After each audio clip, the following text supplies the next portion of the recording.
See, if you want to play a bigger game, people look at me and they go, okay, you serve on 4 different paid boards of directors in public and private companies. You're invested in multiple different companies that you're active and passive in. You have a family foundation called Link Foundation, is now an international foundation. You have E2E, Elevate to Educate, where you do these hiking fundraisers across North America. You travel all the time. How the heck, Darren, there's only 24 hours in a day. Yeah, how do you do all that? How do you intentionally do all this stuff? What are the clues? We create teams and teamwork. Yeah. Because most of our goals and dreams don't require our actions. Okay. And you know what, Greg, if you and I walked around, where do you're in Ontario, right? Outside of Toronto? Yeah. Yeah. So if you and I walked around Toronto today just for an hour, just as a social experiment, we walked around, we just talked to 100 people. So you and I split up 50-50, went to a shopping mall or a busy area of Toronto, and we just talked to 100 people. We had a little counter, kept track of 100 people. We just counted it. We asked 100 people, just at random, as a social media experiment in the public, how many people actually have written goals, okay? Have written goals. Greg Sheldon here, your host of Metal, Steel, Manufacturing, and Business Pro podcast, where you learn everything about the metals and manufacturing industry that make your modern day life possible. Yeah, man, it's good to see you. Welcome to the show, everybody. We've got an old connection that I haven't talked to, and I don't know, it's probably been year and a half, something like that. Yeah, we were going through the whole COVID-19 lockdown and couldn't go anywhere. And it's been a while. It's been a long time. So thanks for coming. Appreciate it. I'm grateful to be here. Any way I can be in service and make a contribution to humanity, I'm signing me up. I'm a definitely yes, for sure. Yeah, man. Yes, you've been up to a lot since. Tell me everything. I mean, we haven't talked since COVID, and a lot's happened in your life. Well, some big things last year. So I'll share with you some kind of high level highlights. So last year, January 2022, I got approached that, hey, I've been nominated for knighthood by the royal family of Spain. And so I thought, oh, okay, great. How much is this going to cost? Right. It's one of those, you get one of those phone calls or messages and people like, hey, I can get you in, Entrepreneurship Magazine or something like that, but it's going to cost you $50,000 US or something like that. Right. So, yeah. So I thought, okay. So I took the phone call and had a conversation with them, and they said, listen, we've had some people that have nominated you that are already a knight, a sir, or a dame here in the world. And your name's been brought forward not once, but twice. And would you consider, being in the nomination pool? I said, well, give me the numbers. How many people have been nominated globally? And they said, well, there's over 400 people that have been nominated, but we have to go through the discovery process and due diligence. And of that, it'll be shortlisted. So out of the 400 plus people globally, it'll be down to 24 people. And of the 24 people, there'll be 15 men and 9 women that will be selected for the world.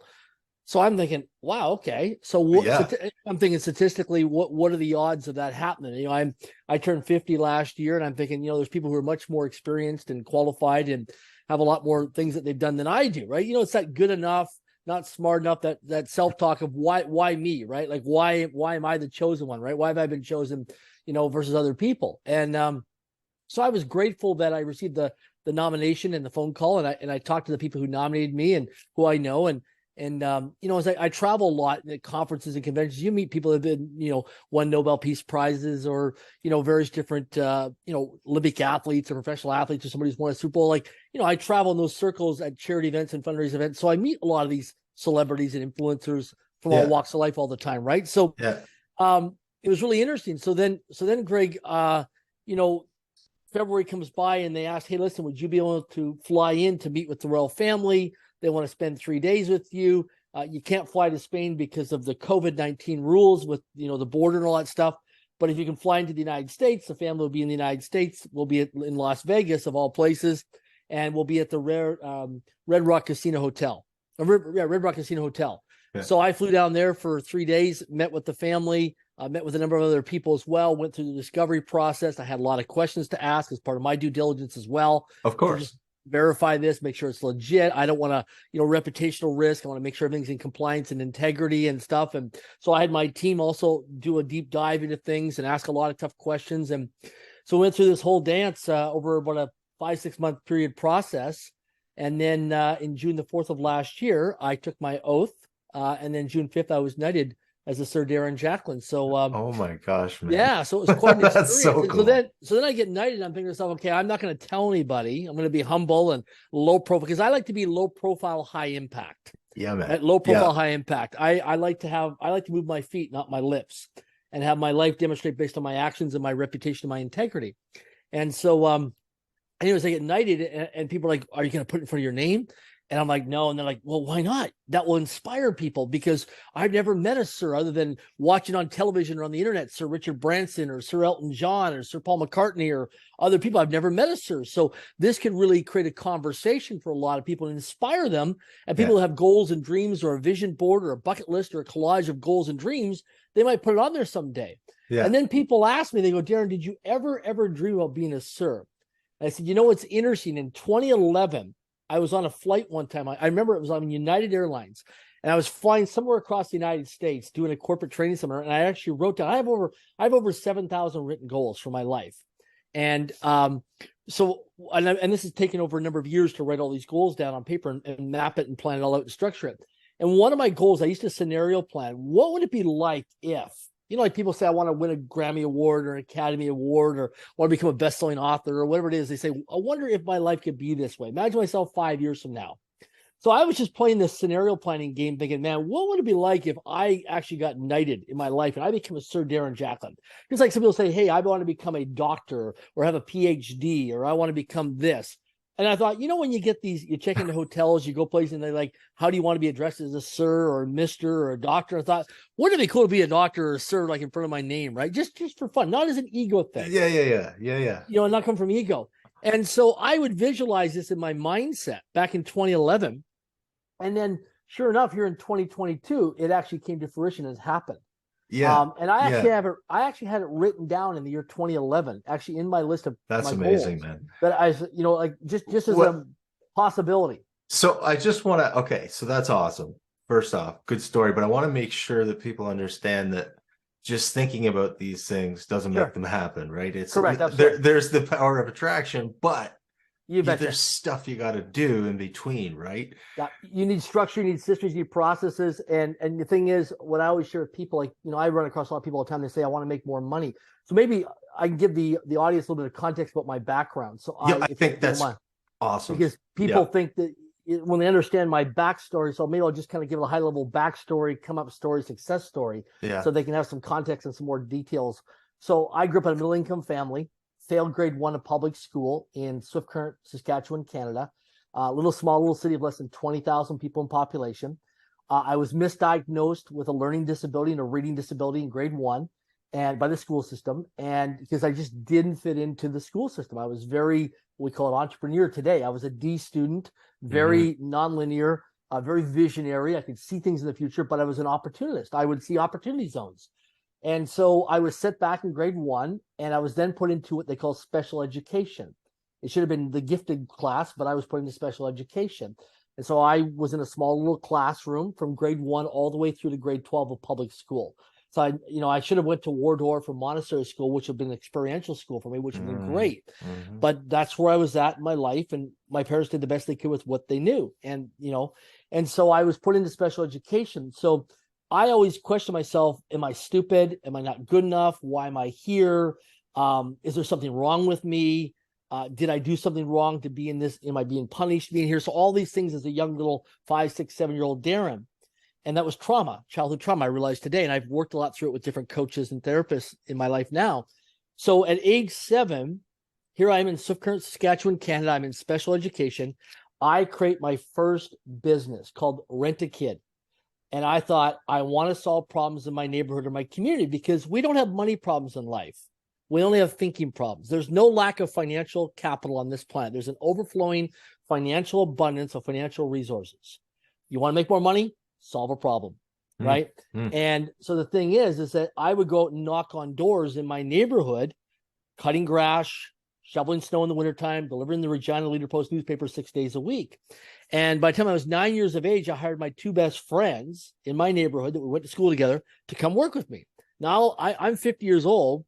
These friends, 43 years later, were still great friends to this day. Still great friends to this day. And so what I did was I went ahead and I built this little rent-a-kid business. And then through junior high and high school, I struggled academically. Very low self-esteem, very insecure. Like I put in my book, Until I Become, that came out last year.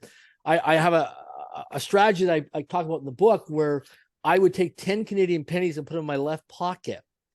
And then every time I said hello or good morning or good afternoon to a girl, because I was so insecure and very low self-confidence, because I didn't believe myself, because I thought I was stupid. I was one of those stupid kids. I would transfer a Canadian penny from my left pocket to my right pocket secretly. And the goal was every day, the game I would play was to transfer 10 pennies from my left pocket to my right pocket. And here's the strategy. Here's the life lesson. Whatever we lack in skill, we make it up in numbers. So whatever we lack in skill, we make it up in numbers. So I talk about my book, how I would play these different games as a kid to build my self-confidence. It's like this morning I'm here in Vancouver. I'm back home right now. I've been on the road for the last 5 weeks. I got home just last night. I went hiking early this morning, and we got a big dump of snow up on the mountain here. I was in snow as deep as my waist today. We started at 5 o'clock Pacific time this morning with headlamps on. Another buddy of mine. Yeah. We're talking as we're hiking this morning, and my buddy's like, why are you so committed to hiking? Why do you do this? That was one of my questions. Well, here's the reason why. Is because throughout my day, I don't always win. I'm solving problems. I'm putting out fires. I'm dealing with different things. I'm involved in a lot of different businesses and boards of directors and a family foundation, all this stuff. I'm not always winning every day. Sometimes I'm getting hugged and slugged, kissed and kicked, supported and challenged. Yeah. So I set my day up by design with my calendar in the morning to do something, whether somebody's going to a gym or a yoga class or meditation, or they're reading the Bible or whatever they're doing. Do something first thing in the morning that sets you up to count a victory, count a win. So I go hiking because that's the toughest thing I'll do during the waking hours of the rest of my day. Okay. So if I can overcome getting out of bed early in the morning, drive into a hiking trail wherever I'm in the world, and conquering that mountain, because the mountain's going to win or I'm going to win. Somebody's going to win. It's either the mountain or me. Yeah. Okay. And I play this game, then that's the toughest thing I'll do in the day for everything else that comes before later on in the day. Huh. So if you do, maybe getting on the floor and doing 25 push-ups or sit-ups or burpees or jumping jacks, you're like, oh my gosh, to get on the floor and do 25 push-ups, man, are you insane? If that's a challenge for you, you can do it. Even if you do it in 5 and then stop and rest, do 5 and then stop and rest. You just do those 25 push-ups. And that's probably the toughest thing you'll do physically for the rest of the day. So can I, my thoughts are this, is that it's almost like we have to put ourselves through discomfort all the time so we can get used to it. Is that what I'm hearing? Yeah, because here's the thing. If you're willing to do what's hard, life becomes easier. Right. If you do what's easier, life becomes harder. It's like when I do a lot of hiking, I hike about 100 kilometers or 60 miles a week of hiking. And I'll share with you on the story on that, how that came about. The hiking never gets easier. You just get stronger. Like, right behind my house here, I have a thing called the Grouse Mountain here. It's in North Vancouver. And people come from all over the world to hike this mountain. And people, you can buy a t-shirt and people take pictures, and it's big on social media called the Grouse Mountain, Grouse Grind. A lot of people know about it around the world. The mountain never gets easier. I've climbed it hundreds of times. Never gets easier, but you get stronger. So like when I, from 1995 to the year 2000, I made over 100,000 cold calls. Calling for my corporate training business, to build my corporate business, making 400 cold calls a day out of the telephone books, 2,000 cold calls a week, sometimes 3, 4, 5 months behind on paying my phone bills, to the verge of getting disconnected a few times. And having to renegotiate with the telephone company. So it never got easier. I just got more skilled up and leveled up in terms of my strength and my confidence and my ability, and talking from a mirror, doing telephone calls, right? Dialing for dollars. So it never gets easier. You just get stronger. Same thing with public speaking. It never gets easier. So you just get stronger. I love you went there, because that's part of how this started for me. Was doing podcasts was like a big fear, right? It was, communicating, and people would see it, and but it gets easier. You're right. It does. Because you're uncomfortable until you become comfortable. Yes. And then other things become more comfortable too, because like I can get on a call now that's not recorded, any call, and it's a lot easier. And I can think my way through it instead of just reacting to it. Yeah. Right? And so what I did, Greg, so give an example. So like in my life, I always do things that are uncomfortable until they become comfortable. So when I was growing up, in grade 11, I was taken out of class one day by a guidance counselor and a school teacher. And they said to me, based on your academic marks, you're probably not going to graduate from grade 12. You'll never go to college, never go to university. You're probably not going to amount much or go far in your life. Well, that really damaged my self-confidence and my direction and focus in life even more. So I did graduate from grade 12 with a grade point average of, in fact, just a couple months ago, Teti and I were going through, my partner in life, love of my life, we're going through some storage boxes that we have in a storage locker. And I came across my grade 12 report card. And Tatiana was my partner in life, was a high school, my wife or partner, whatever you want to call everybody, change it, you know, my wife. She was a high school teacher for 35 years in high school. And she's like, oh my gosh, you were a D student. But you see, my gift is I hire people who are smarter than me. So the life lesson here is that it's not, you know, it's, people always say, well, it's you know, you got to go get smart and be educated. Here's the thing. We live in a world today. It's not about the how. People are always trying to figure, well, how am I going to make more money? How am I going to get a better job? How am I going to do this? It's never about the how. It's about the who. Who do you have access to in your mobile phone that you can make a conversation with, have a conversation? Because Until I May Come in the book, I talk about, you know, all we are as human beings is a network of conversations. Yeah. And as I look back in my life, what built my success, and I'll share with people on that, is through a network of conversations. It's not what you know, it's who you know, it's who they know that knows you. Yeah. And it's never about the how, it's about the who. And then find a way to get a seat at the table with influential people or decision makers and more people who are more successful than you of where you want your life to be in the next 2, 3, 4, 5 years, and find a way how you can be in proximity, because proximity is power to those people. Right. So when I graduated from grade 12, I had no direction. I had no focus. I had no purpose. I was, you know, very all over the place. So I did multiple suicide attempts to end my life by driving my car 140 kilometers an hour, 85 miles an hour towards a telephone pole. I used to premeditate suicide because I was so beaten up and so much trauma in my life. And just, I didn't think, you know, I mattered in the world. I was invisible. I was stupid. I was never good enough. Yeah. And then my final attempt, I was in Vernon, British Columbia, Canada, in the Okanagan Valley. I said, I can't do this. So I drove my car to a nonprofit organization that was a 24-hour telephone crisis line, rang their door buzzer. Lady came out. She goes, can I help you? I said, I'm trying to commit suicide. I need help. She was, come on in. She brought me in, sat me down, gave me a glass of water, you know, comforted me. And then she's like, we can help you. And so she started offering me counseling and stuff. And then she introduced me. This is back in the early 1990s. She said, I want to introduce you to Dale Carnegie. Well, I didn't know who Dale Carnegie was. What? So I drove to this hotel and I went to the front desk of the hotel and I said, I'm here to meet Dale Carnegie. And the lady goes, oh, go upstairs to the conference center. You can meet Dale Carnegie. So I go up there, looking around for this guy named Dale Carnegie. Thought he'd come become a mentor or coach to me. And it turned out Dale Carnegie had passed away many years ago, but created this program called Dale Carnegie Training Program. And he wrote a best-selling book called How to Win Friends and Influence People. It's been around for decades, this book. It's a best-selling book. So I went into this evening seminar, introduction to this 12-week training program. And I thought, this is really weird. I was very uncomfortable, out of my comfort zone. You know, it was scary for me, you know, because I got, you know, picked on when I was in school and made fun of and laughed at and embarrassed. And so I thought there's something here for me. So I signed up and took this Dale Carnegie training program for 12 weeks to build my confidence, build my belief. And I financed it because I didn't have a lot of money at the time. So I financed it over like a year period. And then I met a lady there who introduced me to a Toastmasters club, public speaking and leadership. They're a global organization. And I went to my first Toastmasters meeting. I remember it was like yesterday. I walk into this room and I'm so uncomfortable, so scared. Okay.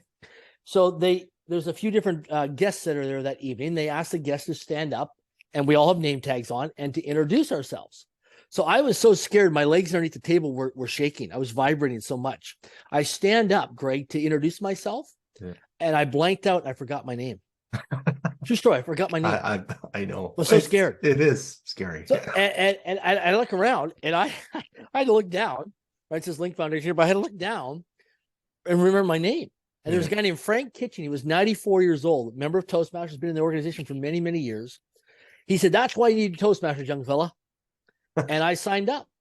And my first icebreaker speech, as I talked about Until I Become in the book, was I was so scared to do a 3 to 5 minute icebreaker speech in front of Toastmasters. I went and actually pulled the fire alarm of the hotel. Oh my gosh. To see if we could vacate the building, because I was so scared. And I talk about that as a story in the book about how we're put into uncomfortable situations. And then what do we do when our back's up against the wall? And so with me is, here I am. I graduated from high school, multiple suicide attempts. I ended up going to Dale Carnegie, then go to Toastmasters. I ended up then getting a job here in Canada with Maclean's Magazine, the telemarketing division of Maclean's Magazine, where I used to call Monday to Friday, 5 to 9 p.m. I used to make 400 cold calls, 2,000 cold calls a week for McLean's, selling magazine subscriptions coast to coast across Canada. Man, oh, Because man. we're down for dollars calling residential homes. And so I'd call these homes and, 98% rejection rate at the time, 2% conversion rate. And I'd call these phone calls to just get rejected selling magazine subscriptions from 5 to 9 p.m. After 7 months, my boss comes to me, Glenn, and he says, Darren, listen, you can't go any further. We can't pay you any more money. You can't go any further. You can't bonus you. I said, what do you do? It's a dead end road. He goes, I think that you're doing really well in this Dale Carnegie training program. You're doing really well in this Toastmasters. I think that you should pursue training people on public speaking and communication and do some classes and courses. I'm like, well, how am I going to pay my rent? How am I going to pay my bills in time? He goes, you'll figure it out. He goes, you need to give your notice here.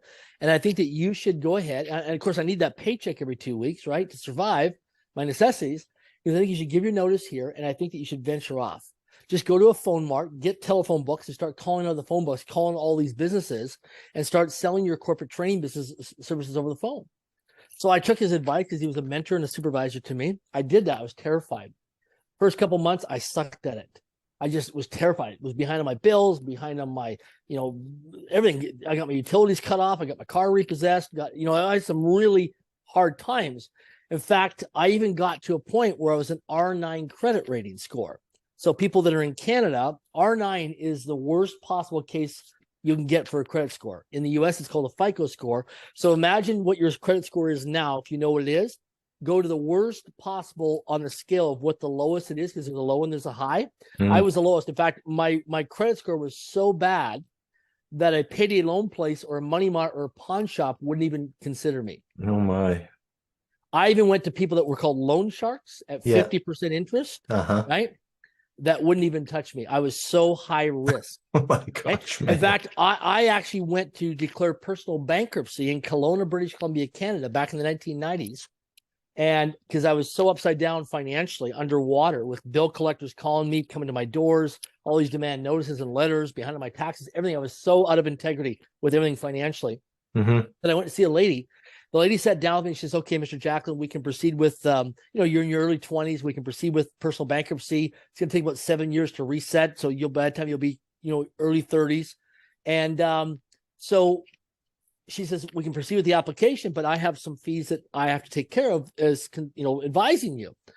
I'm like, okay, I can pay you $100 a month and I'll just finance it over like the next 12 months or longer, 15 months. And she's like, well, no, I don't work that way. She says, you need to pay me today. That's $1,500 Canadian at the time. I'm like, well, I don't have any money. My credit cards are cut up. I don't have any money in the account. My bank account's frozen. I got evicted. I was on welfare for a couple months. I can't help you. And she's like, well, Mr. Jacklin, who can you call? I said, well, I can't call anybody. Those phone calls are already made. They're not going to return my phone calls because I owe them money. I can't call any family or friends or loved ones. I owe them all money. I got a list of people I owe money that I'm out of integrity with. And she goes, well, Mr. Jacklin, so she takes a piece of paper, she hands it up in the file folder, she hands it back to me, and she says, well, Mr. Jacklin, I can't help you today. I said, well, what does that mean? She goes, Mr. Jacklin, you cannot afford to go bankrupt.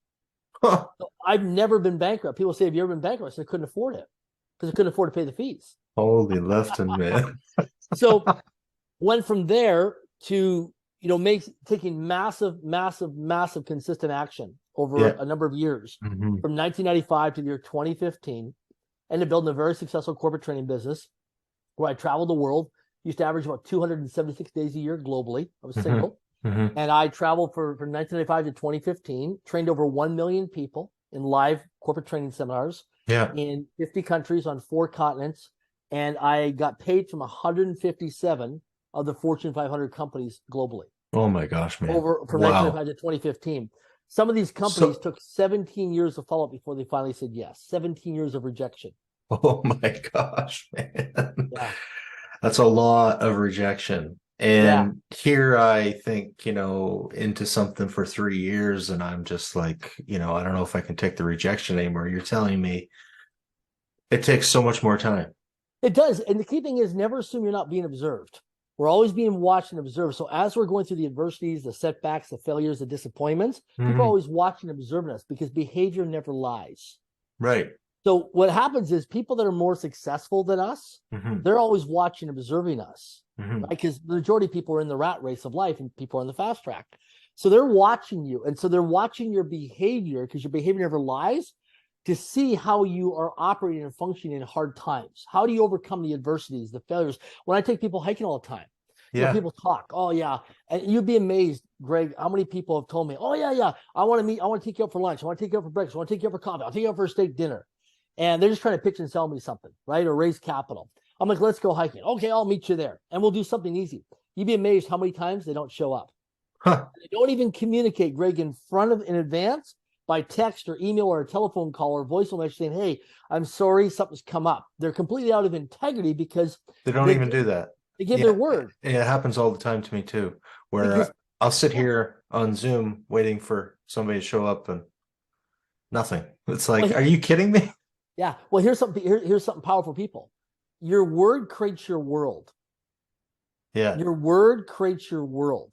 Mm-hmm. And when people just sit with that, if they don't listen to anything else that I say today, just listen to your word creates your world. What you say out of your mouth, right? Because I'll give you an example. So I had a situation last year. I was on a Zoom video conferencing call, and I have alarms. So I live by my calendar, and I have alarms for everything in my calendar. So I'm always early, and I'm always on time, and I'm always in integrity. I always remember that about you. Always. Yeah. And you know, I knew you would be on time because the last time we talked, you said, I'll talk to you at 1 o'clock or whatever it was. And it was 1 o'clock. Like as soon as it changed to 1, you called me. And I will never forget that, among many other things that I hope to share here. But anyway, sorry. Sure. So the key thing is behavior never lies. So our word creates our world. So a lot of times we hear in business that people say, you know, talk is cheap. If we take it a step further, most people cheapen their talk. Yeah. Because their words have no power. Remember I shared earlier about having a win or a victory, hiking early in the morning, doing push-ups, doing yoga, meditation, prayer, whatever it is, doing something to win. When we don't as human beings keep our word, it diminishes our self-confidence and self-esteem. Yeah, okay. And then if you don't trust yourself by keeping your word to yourself, then why would you trust other people? Yeah. So the key thing is, I always share with people, if you want to make more money, start managing your word. So like, you know, I have a group of companies and I have a family foundation. I serve on multiple paid boards of directors. And people say, how do you manage all that? I said, I don't manage people. Even though I was a very successful corporate trainer for 25 years, I worked with a lot of human resources companies all over the world, trained over 1 million people. I don't manage people. I manage, and here's the difference. Here's people's minds are going to be blown. I manage people's promises. Stop managing people. Managing people will drive you crazy. Yeah. Because guess what? We're human beings. We screw up. We make mistakes. We're not perfect. Well, right? I would love to get into mistakes, but what exactly do you mean by that? Managing, you're not managing people, but you're managing problems. What is that exactly? I'll do this by when. So if you're working with me on one of my teams and we're planning something, right? I'll say, okay, so you say, so Darren, listen, let me make an introduction. We'll just role play from that. See, you know what, Darren? Sure. I've got somebody I want to introduce you to. I'll say, okay, great, Greg. By when could you make that introduction by email? You say, you know what? I'll do it next week. What does that mean? It's too general. It's not specific. So you say, you know what, Darren? I'll do it by next Tuesday, and then the date, by 3 p.m. Eastern Standard Time Zone. Now it's specific, it's measurable, it's actionable. Okay. So a lot of times what people do is they delegate tasks or they have a conversation. Oh, you know, Greg, we should meet up. Okay, great. By when? And then I always pull up my phone and I put it right in my calendar right now. Now it's scheduled. And then I set a reminder and I have an alarm. Yes. Okay. So the thing is, if it's not in your calendar, it does not exist in your life. Yeah, I live by that now too. Yeah. You betcha. So people say, I want to create financial wealth. I want to create wealth. I want to, I'm a realtor and I want to get more lead generation, or I want to have more open houses. Or I want to build more money. Great. Show me your calendar in the next 7 days. Where do you have prospecting or following up or open house appointment setting? Or where do you have generational wealth planning or wealth building activities or revenue generating activities scheduled in your calendar and color coded maybe green? And people say, well, I don't have that. Well, people say, well, how do you read so many books and how do you attend all courses? Because I schedule it in my life as growth opportunities. Right. Okay. Right. So the key thing is how we manage our word is what do we give our word to? So if you say, I'm going to do the laundry today, or I'm going to run a task or run an errand, and you don't do it, then guess what? It impacts your self-confidence, your self-worth. Mm-hmm. So your words if your words create your world. Mm-hmm. So you manage and monitor whatever you give your word to. Mm-hmm. So I don't manage people. I'll just say, hey, Greg, listen, you promised this by this time. It didn't happen. So now you got to clean up the mess to restore. I'll give you an example. So, what I'm curious, what do you think I think I know the answer to this, but I'm curious your take on it. Why do you think people don't follow through on their word? Because they've never been taught in the environments that their word means anything. Because people around them, you're a product of your environment. And so it doesn't mean anything because other people don't keep their word around you. You weren't raised in an environment where your word actually meant something, right? Like I always share with my team, I read this every day and I share this with my team about integrity. Here's what my definition of integrity is. I do what I say I will do when I will do it in the expected way. And if I can't get it done, it's my responsibility to clean up my mess and fix whatever mess is there and set new conditions of satisfaction and by when dates. So I do what I say I will do when I say I will do it in the expected way. So expected way could be by email, text messaging. So people say, yeah, I'll make the introduction for you. But then it's not clear, like, by how? Email, text messaging, how are you going to do it in person? Like, how is it? What's the structure with that? Okay. It's the same thing with people with goals. You know, people go to workshops and seminars all the time and they get all excited and they write down ideas. But unless you create a structure and bring it into existence with a structure and then create a system or a process, it's not going to happen. So somebody says to me, hey, Darren, I want to release 10 pounds, not lose weight. You don't ever want to lose weight. If you lose weight, you're training your brain to always go find it again. Because whatever you lose, you want to find it. You want to locate it. Okay. So you say, I'm going to release 10 pounds. And when you release 10 pounds, it's gone for good or gone forever. Okay. Now people say, yeah, but my background with corporate training for many years, I trained people in the weight loss industry. Now people say the reason why they always tell you to lose weight, because there's a thing called MRR, called monthly recurring revenue, right? People pay their cell phone bill every month. Every month you pay your cell phone bill, it's monthly recurring revenue to the cell phone company. If they get you to come onto a health program for 30 or 60, 90 days and you release the weight, you don't need them anymore. You cancel your membership or your subscription. You're gone. You got your results. But if you constantly lose weight, you're like, yeah, I'm going to lose 10 pounds, lose 10 pounds. You're up and down, up and down. Now they're creating monthly recurring revenue. And guess what? They just extended the life of you as a customer. Okay? Retention, customer retention. And monthly recurring revenue. You don't realize how much it's marketing and sales. Well, I just didn't. But you're right. I mean, as a business model, that makes a lot of sense. Yeah, you want monthly recurring revenue. You want the life of that client for as long as you can get that life of that client. Okay. So the thing is that when people realize their words, so just start noticing what you give your word to. Now, every week, every Sunday, I have it in my calendar. I have an integrity 30 minutes where I spend 30 minutes every Sunday from 4 to 4:30 p.m. Unless I'm traveling, it changes time zones. But that time is blocked in my calendar for that 30 minutes. I review my last 7 days. Is there anything I gave my word to that I didn't follow through on? And I just take a look over the last 7 days, the last 168 hours. Did I give my word to something that I didn't follow through as a deliverable? And if I did, then I did make contact with that person and say, listen, Greg, listen, do you have a moment? You're like, yeah. Listen, I need to restore my integrity with you. I gave you my word the last time we had a conversation that I was going to get that email to you by this date, this time. That did not happen. And I want to apologize to you for the impact it may have caused you in your life. I'd like to clean it up with you right now because I don't want to go forward as you knowing me as somebody as being unreliable. So I like to restore my integrity with you because my word matters and my word has a ripple of impact.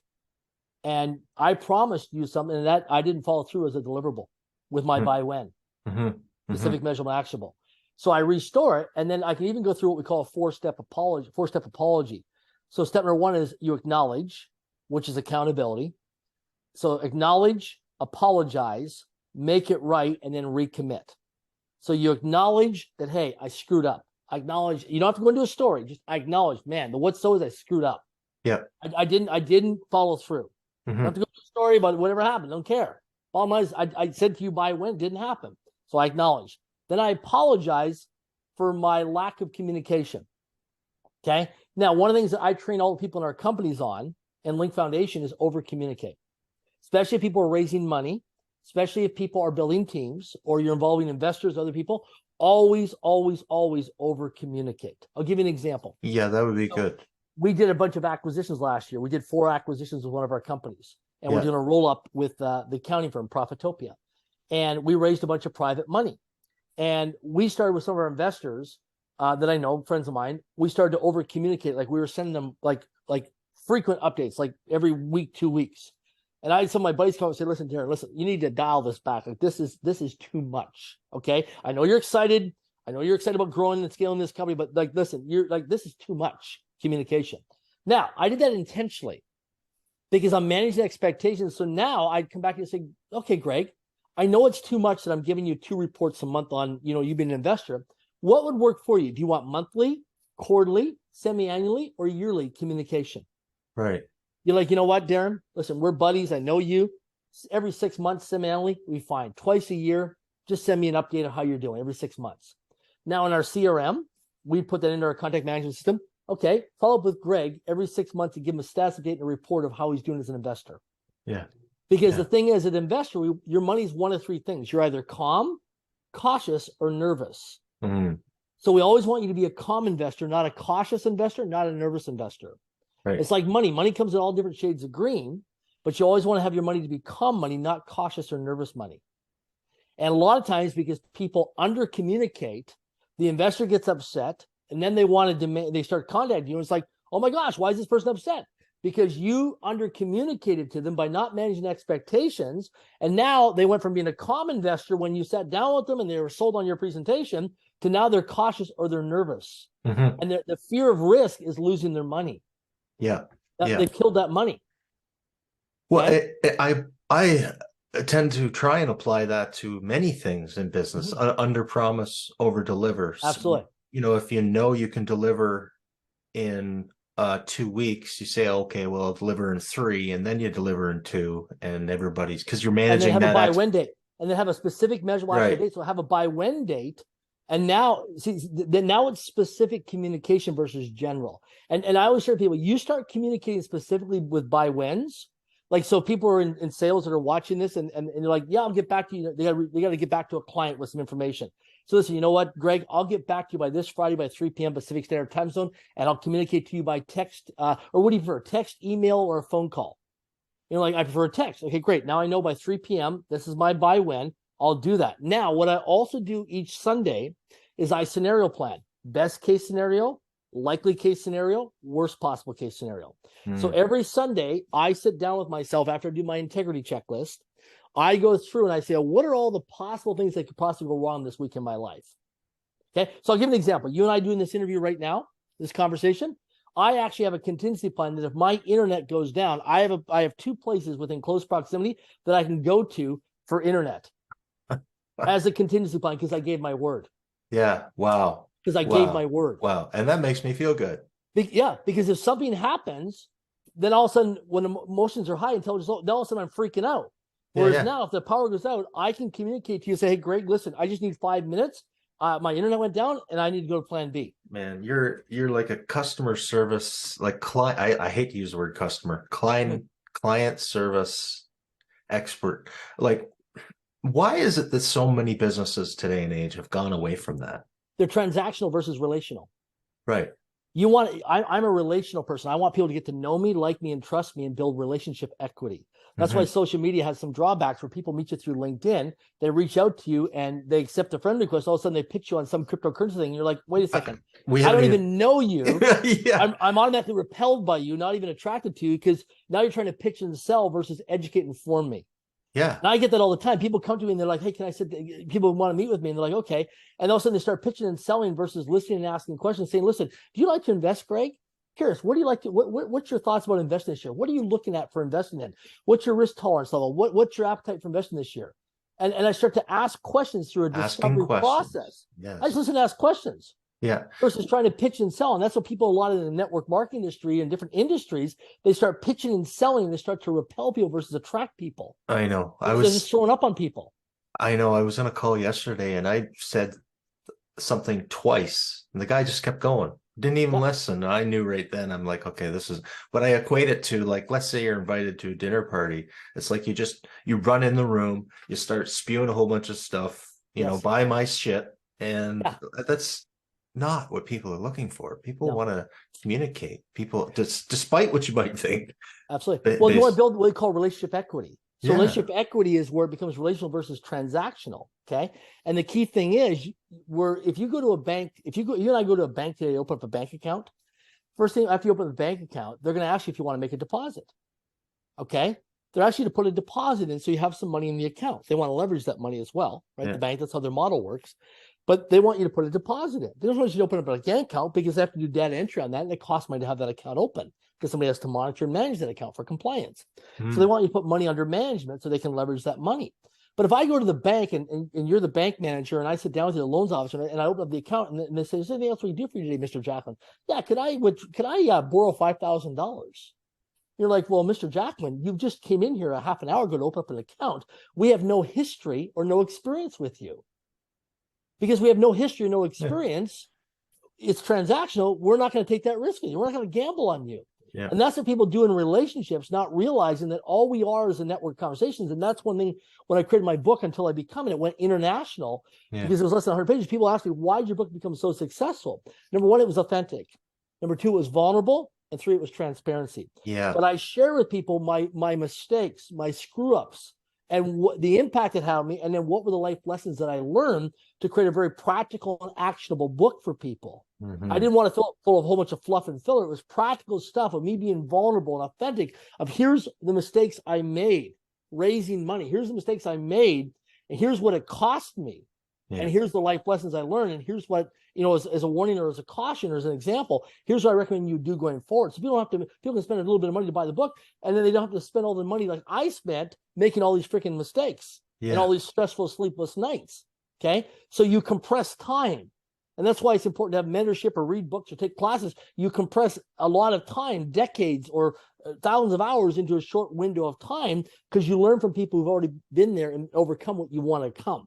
Because when you get around people like that who've already had the history and experience. Yeah. And a lot of times people today go on the internet and they're these social media icon people. But if you look at their life behind the scenes, it's completely out of integrity.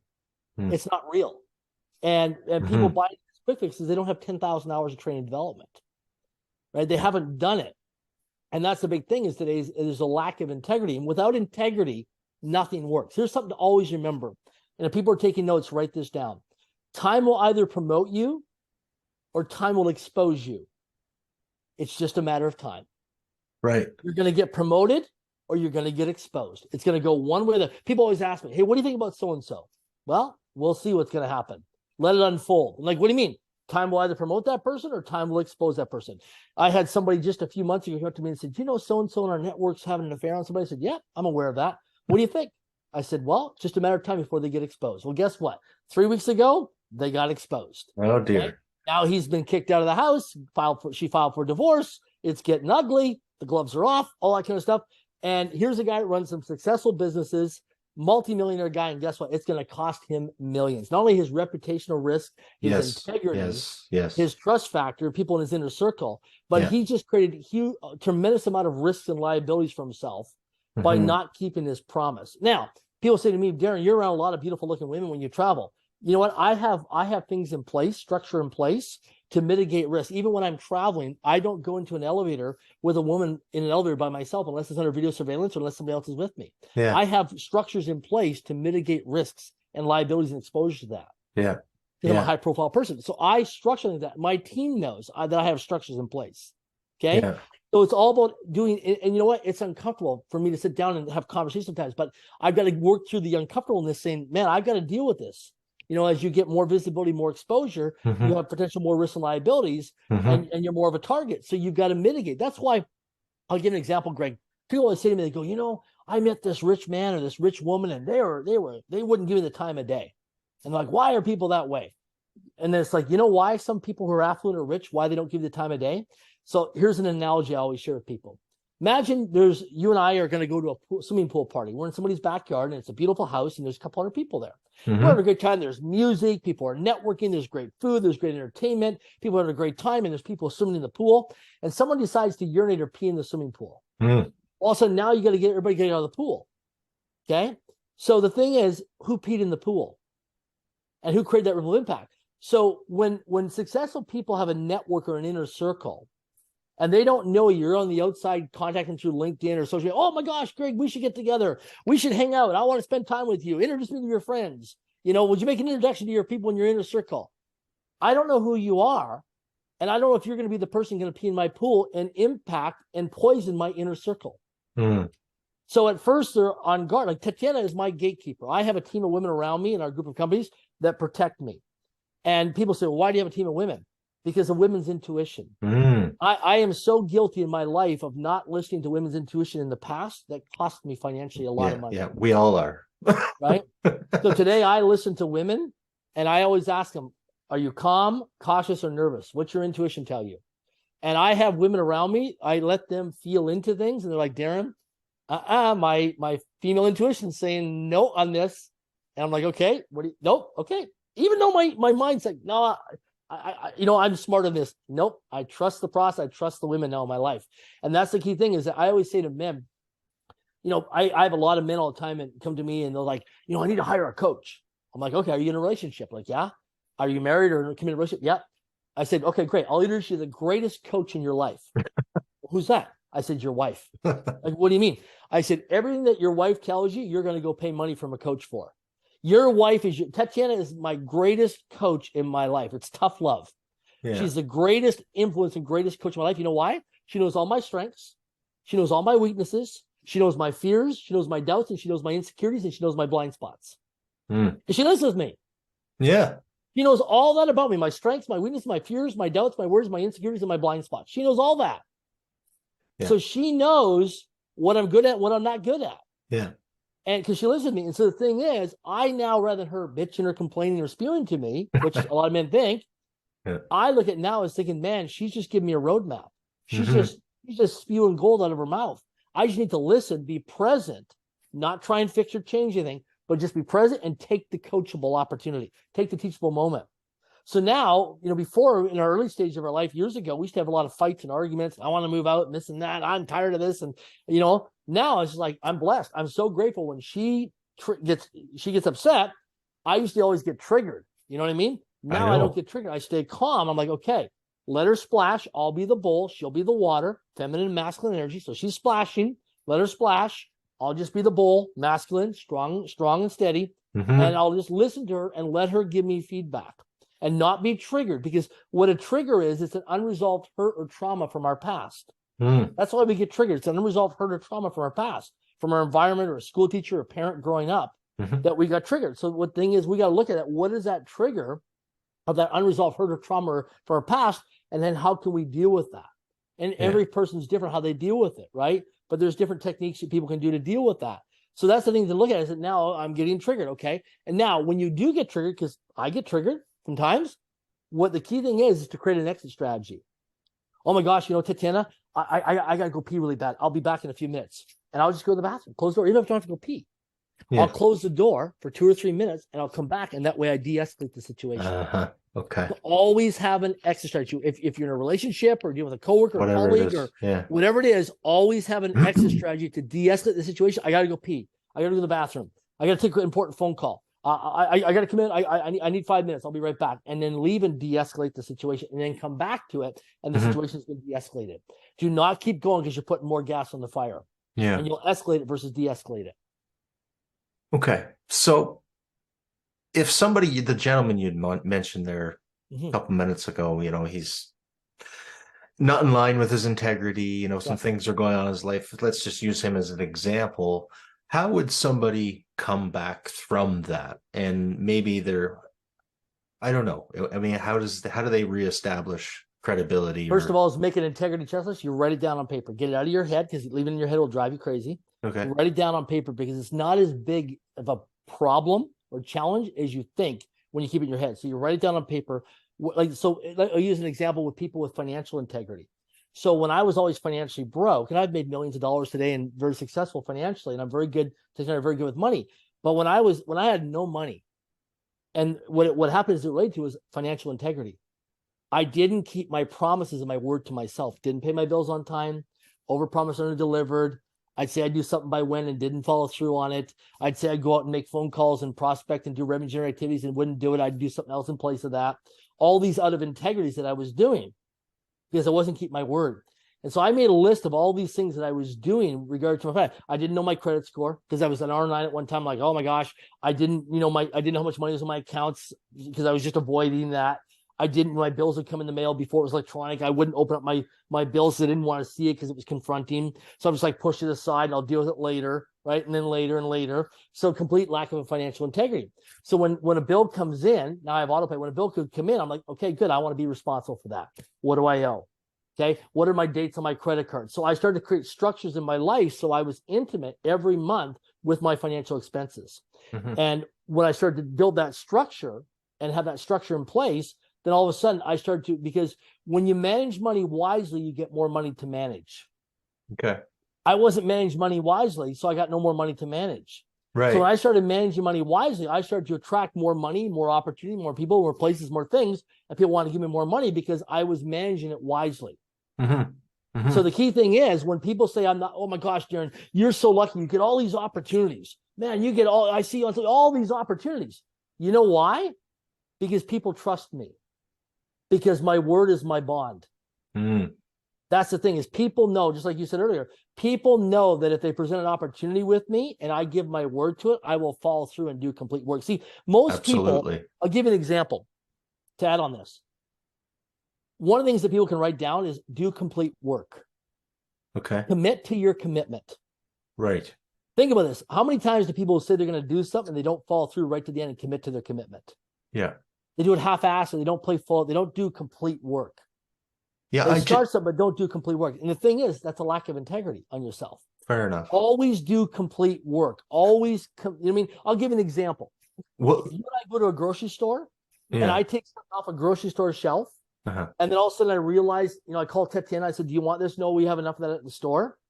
And people are like, yeah, I'll just take it out of the cart and put it there. I'll actually walk all the way through the grocery store and put it back where I originally took it off the shelf. Yeah. Because that's my word. I took it off there. I put it back. I put it back. That's right. Behavior never lies. And you'd be amazed some people don't do that. So no, they just set it wherever. Yeah. If I have a shopping cart, I take the shopping cart out of the stall. I will take the shopping cart back. You'd be amazed how many people just push the shopping cart to the side. If I'm on a hiking trail and I have to blow my nose, I don't throw it on the hiking trail. I pack it. If I'm taking Cleo, my dog, with me, I pack it in, I pack it out. I take his dog poop and I pack it. You'd be amazed how people take the bags and throw them off the trail. Out of sight, out of mind. Yeah. Doing my but you know it. Oh, I tell you, that's why I take people hiking. Chip Wilson, the founder of Lululemon, right? Yeah. Billionaire guy, very successful brand, lives here in Vancouver, Canada, very active hiker, him and his wife, Summer.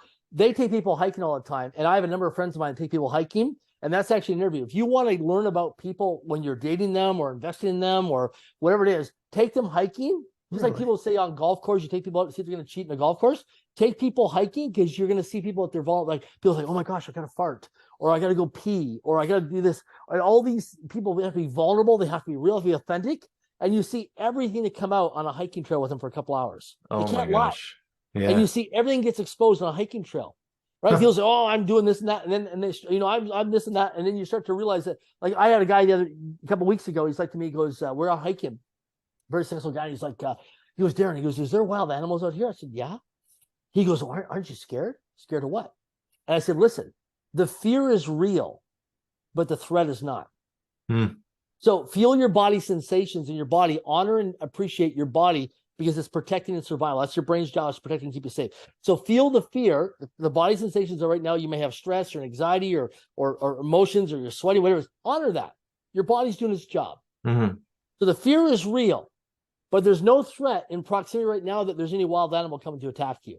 And how many people today have fear and they think there's a threat that, oh my gosh, if I start making phone calls and following up with people after the trade show, they're going to, you're not going to die. No, you're not. Right? No, it's not life and death. The phone might feel like it weighs 500 pounds to pick up, but you're not going to die. And whether you make the phone call or you don't make the phone call, in the end, you're going to die at the end of your life. Whether you ask the guy or the girl on a date or you don't ask the guy or girl on a date, you're going to die at the end. You might as well just do it. And all of us are not going to be here 100 years from now. No. We're all going to die. We're not going to be here 100 years from now. So the key thing is that and the amount of time that you procrastinate or hesitate to do something versus just doing the activity, because fear does not live in action. See, I always ask people when I go guest speak at college, universities, and schools and business corporations all the time, I always ask people, how many of you in this room know what fear is? All the hands go up. I said, great. So for example, let's imagine we all went to an elementary school right now and we're volunteering and we're going to speak to an elementary class in a gymnasium and we're going to teach them about some things about life. And we're going to teach these children in elementary school about fear. And a little boy raises his hand and he goes, excuse me. And he says, what is fear? See, I always ask people, what is fear? And people say, well, fear is false evidence appearing real. So that's an acronym. What fear is fear is an anticipation of pain. It's anticipated pain. So if it's an anticipation of pain or anticipated pain, is it past? Is it in our present or is it in our future? It's in the future. Where does it live? It lives in the future. Yeah. Our thoughts create our feelings create our actions, and our actions create results. Our thoughts and our feelings are internal. Our actions and our results are external. Yes. Okay. So a lot of times we make up all this stuff and think it's real, right? That someone's going to attack us or hurt us or harm us. And it's all made up to take us out of the game. Because most people take themselves out of the game before the game has even begun. Absolutely. Because of their self-talk. It does. It happens. I mean, there's even times when I'm going to get on a podcast and I'm afraid to do it. But it's self-talk. Once you start talking yourself out of it, you can easily talk yourself back into it. And that it's getting into that routine. At least that's my experience anyway. Absolutely. I used to wear an elastic band. And every time I think, and now I'm conditioned through repetition, but every time I'd have a negative thought, I'd snap the elastic band. I'd snap the elastic band. Sometimes it'd be a couple hundred times in a day. And I'd walk around, people like, oh my gosh, you're trying to slash your wrists? Because your wrists are all swollen and your wrists are all red. I'm like, no, I have negative self-talk. And what I'm doing is I'm just snapping the elastic band. And then my mind was like, well, you're not going to snap the elastic band. It hurts. And I'm like, okay, thank you for sharing. Snap the elastic band. Because then my mind's trying to tell me not to snap the elastic band, even though I gave my word and commitment to snap the elastic band. And I thought, oh no, the mind's not going to overpower me to snap the elastic band because I gave my word. And that's the thing, is that when people give their word, their promise, you're going to be tested. You're going to be tested. If you start taking on your word about integrity, you're going to get tested to make sure you consistently keep doing it. The universe will test you. Okay? Yeah. And throw all kinds of obstacles and challenges amongst your way to see if you're going to keep your word. And that's the key thing, is that the bigger the game you play in life, the more you're going to have to manage your integrity, because without integrity, nothing works. There's no workability, right? You and I would not be in a building that we're in right now if there was no integrity. Why do people have a subscription to Zoom? Because it's an integrity, because it's trusted. You know that when you get on Zoom, you're not going to constantly keep getting dropped off. Yeah. So you'll pay for a subscription, a yearly subscription or a monthly subscription to Zoom. Why? Because because you trust it, because there's integrity there. If Zoom starts dropping all their calls, you don't feel, okay, I don't trust this. Yep. There's no integrity. Boom, you go on to another service. That makes perfect sense. So the key thing is to always be aware of where I'm at with my integrity. Yeah. And start keeping the word to yourself. Whatever you give your word to, you start to just monitor and notice, hey, I gave my word I was going to do this. I didn't do this. Okay, great. And here's the thing. When you break your word, just restore your integrity. So go ahead. So here's a question. And, this occurs to me from time to time. I've got things that I'm doing in my life, and there's some are working better than others. And I often think to myself, at what point, because I don't want to break my word to myself, and I want to keep my word and all the things that, the full vision that I have.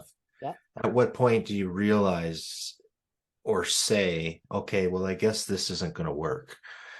Does that ever come? Should it come? Sure it does. Sure, right? it does. Absolutely. Yeah. You'll know, hey, this isn't going to work, or the timing of it or whatever's not going to work. You just notice, what do you give your word to? What did you promise? Now, when you make a promise, you can always recommit.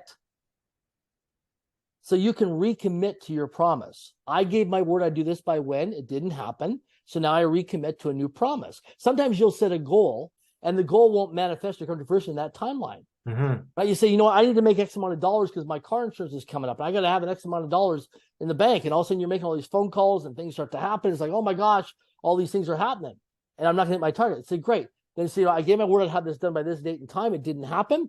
Now recommit to a new promise. Okay. But verbally do it. Be in communication with yourself, with other people, to recommit. Okay. And you can also say, listen, it's not working. I just want to let you know that I can't follow through on this. So I'd rather just retract what I'm saying and just say, would you be okay with that? But have a conversation with people. Okay. Like I've committed to certain things that all of a sudden I start doing, realizing, man, I can't do this, or I need an extension, or I don't want to do it anymore. So I'll call the person up and just have a conversation with him or her and say, listen, I've reevaluated this or thought about this. I'm not going to be able to complete this month or this quarter. Or I gave my word to this. And now I realize, like sometimes people say, hey, I want you to commit to this for a financial commitment, for an investment. Yeah, I'm in. And after a while, you go away, you start thinking about, you know what? That's not really something that's in alignment with me. It doesn't really resonate with me. I'm cautious and nervous. I'm more cautious and nervous right now. It's not really something I want to have on my portfolio or get involved with. So I'm going to retract on what I gave my word to. The key thing is maintain your word. People will always respect that you're straight with people and you give your word. Yeah. And then people won't, and that's why a lot of times with opportunities, I get approached by a lot of people because they know my word. I've noticed, Darren, in my time, I've gotten very quick to get to the point, yes, and not waste time. And I'm still afraid to do it, but it gets easier and easier because I waste a lot of my own time, and then I waste those people's time because they come to me with something, and it's like I know right off the hop this is bogus, right? But it's managing those. Sometimes we get soft. I do, and I don't want to hurt their feelings, right? Well, and like there's a book called The 5 Love Languages by Dr. Gary Chapman. It's a New York Times bestselling book called The 5 Love Languages. My number one love language is acts of service. And I've had a lot of adversities and failures and challenges in my life. So I've always been this guy that, statistically, that people like, I've been to NASDAQ 3 times during the closing bell. Like, who would ever thought a guy like me to go to NASDAQ during the closing bell in New York City 3 times? Who would ever know that I serve on a board of a company that we took from a startup to a multi-billion-dollar company? Like, statistically, it doesn't make any sense. Like, I didn't go to Harvard. I didn't go to Wharton School of Finance. Right? So the thing is, in your life, go ahead. That's your perspective. I mean, it's not hard for me to imagine, but. No, exactly. Totally. And the thing is, in our lives, realizing that we're going to screw up. We're going to make mistakes. The condition of being a human being is we're going to let people down at times. But the key thing is to be in communication to restore that our word of what we give our word to, our trust. Yeah. That's the key thing. Yeah, absolutely. How is EXP going? Doing great. It's been an exciting ride. I joined in 2013. The company started in 2009. Yeah. When I came on board, there's a couple hundred people in the whole company. Small little startup company, building airplanes, we were flying it. We were a private company at the time. And then I became the first independent board of directors member of EXP Realty. And then we went to the OTC and and then we set our sights with our roadmap to go to NASDAQ a few years later. And, we were telling people we're going to go to NASDAQ, what we could share publicly. And we had people laughed at us and criticized us because remember, here we are, a startup company, we had no money. And we're competing against the biggest real estate brands in North America with deep financial pockets, been around for decades. And a lot of these companies are household names. Absolutely, you see their signs everywhere, their advertisements everywhere. And we didn't, I'd be contacting people like, well, we're building this company and we're going to do great things. And be like, Darren, I've never met one of your real estate agents. I've never seen one of your real estate yard signs in my neighborhood. Yeah, kumbaya, right? And that's changing. That's changing. Huge. I see you guys everywhere and I think of you. And it's just thank you. That's awesome. It's an incredible team of people. And I'm very proud of Glenn Sanford, the founder. I met Glenn. Glenn is a very passionate man. He's an entrepreneur, but at heart, he's a real estate agent. He was a licensed agent for many years. It's a founder-led company. We're not for everybody, but we're a unique model. We have no bricks and mortar, zero debt on the balance sheet, multi-billion-dollar company, almost 90,000 real estate agents in 24, 25 countries around the world now.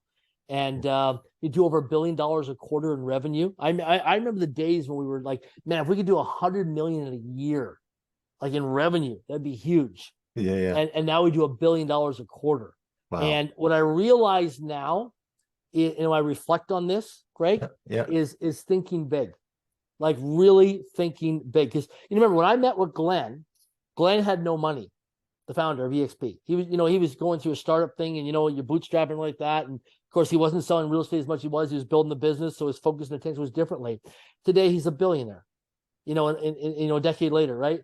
And it's not about him being a billionaire. All it is that he's helped a lot of people, and he's created a lot of millionaires and a lot of multi-millionaires. That's right. Yeah. And he's had a huge contribution to my life as well, and served a lot of people. His heart has not. He's still a very heart-centered guy, compassionate guy, introvert. But what I respect and admire about Glenn is his integrity, and that's what it is. Is people ask me, is his character, right? And people say, well, how do you know that? Behavior never lies. That I've seen him do things. I'll give you an example. You ask me how EXP is doing. I had a situation a year ago where on December 24th or 25th, I think it was New Year's, Christmas Day or Christmas Eve, 24th, 25th of December, I received a phone call from a real estate agent who I've known for a long time to inform me that his father passed away. And his father had everything verbal, nothing was written between his father and his son. They were both licensed in real estate. And they had to deal with some stuff. And I called Glenn, the founder. I think it was Christmas, December 24th, December 25th. I called Glenn. Actually, I voicemailed him, sent him a voicemail message through our internal workplace system. And he got back to me within an hour. Called me back and he said, I'll deal with it. And I remember it was like Christmas Day or the 26th of December. Here he was out of his family for a couple hours dealing with this situation that he didn't have to. Yeah. But because it was a crisis situation in this family, some things had to get resolved and done. He took it upon himself to take care of the organization. Wow. And if you take care of the people in the organization, they'll take care of the company. And what I've observed, and my background being a corporate trainer for 25 years is one of the things I've done. I've been around a lot of founders of companies, real estate companies, and the executives, the MBAs, all that stuff.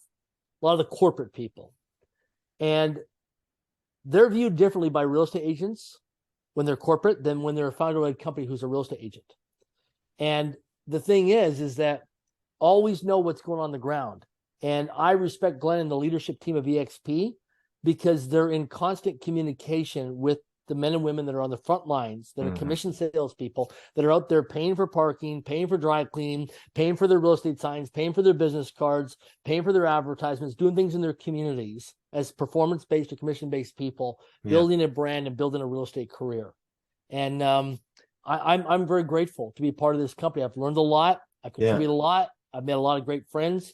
And just really the heartbeat of what we do is a culture that we've created in terms of our culture of training, developing people and coming from abundance and prosperity versus lack and scarcity has been incredible. And I've seen people grow and develop in their lives. I'll give you an example. I had a lady in 2014.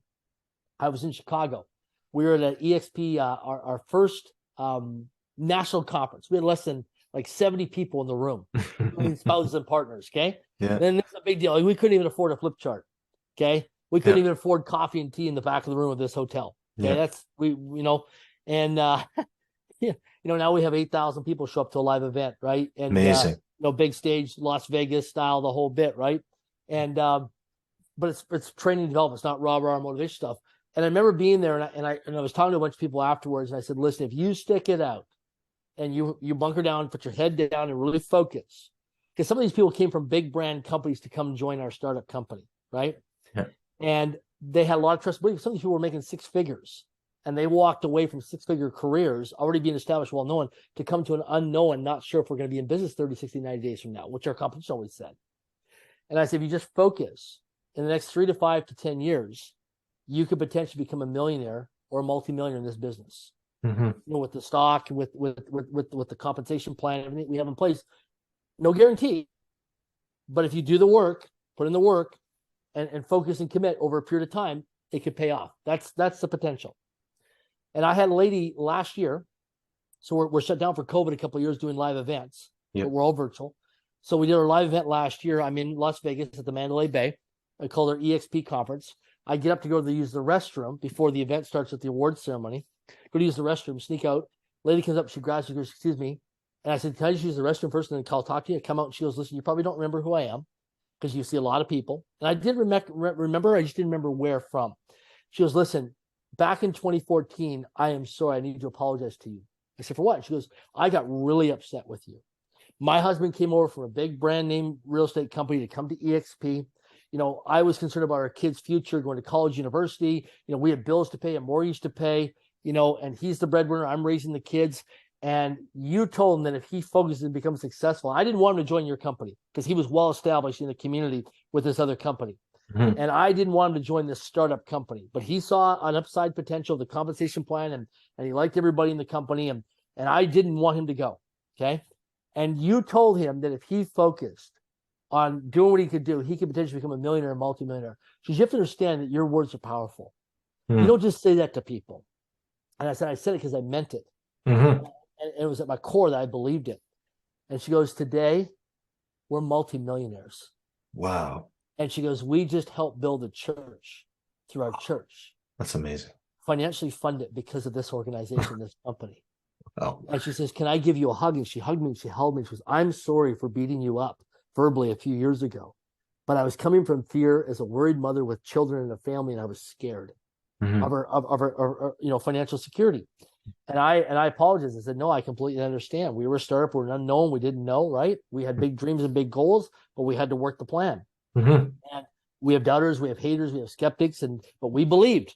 And there was times that we're building airplanes, we're flying it, didn't know if we're going to run out of gas flying the plane. Yep. But we just believed that we wanted to do what was right for the real estate agents. And it was so warming just to feel that this woman, and that's what it is for me, is that why I do what I do, because it's our success is someone else's miracle.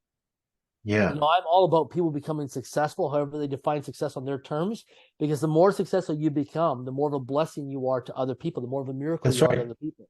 Yeah. Yeah, man. Thank you for sharing that story.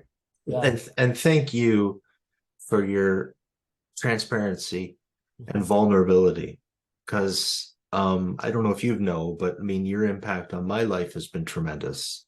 I'm not just saying that because we're on a podcast. I mean, there's many times in a day where I think of the integrity part. I mean, it's become integral to my how I work with people. But there's things that you say that resonated with me. Like, I appreciate you. When you said that to me the first time, I'd never heard it. Wow. And it just hit me. And I was like, wow, that's impressive. So I use that now when I appreciate somebody, because you had an impact on me. And then the building the plane as you're taking off, that saying, I'll never forget it. I use it all the time now. Yeah. And so I'm thankful. It's interesting. I was just in Sarasota, Florida, and I stay at the Westin Hotel when I'm there. Okay. Yeah. And I was just there. I was there just the other day. And when I was checking out, I always take care of the housekeepers. I don't, if I'm there for a long time, they don't come in every day. I don't need that. But I write them handwritten notes, and I do personal things for them and cards and appreciate them. And the other day when I was checking out, the one lady who's the housekeeper there, she comes up to me. She goes, can I talk to you for a moment, sir? I said, yeah. She goes, I need to thank you.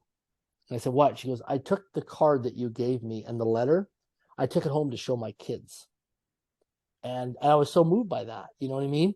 But I said, I appreciate the work that you do, because you come here all day, you work to clean all these hotel rooms, and then you go home and do it for family, and then get some rest, help your kids with your homework, put the kids in the bathtub, and then get up the next morning and come do it all over again.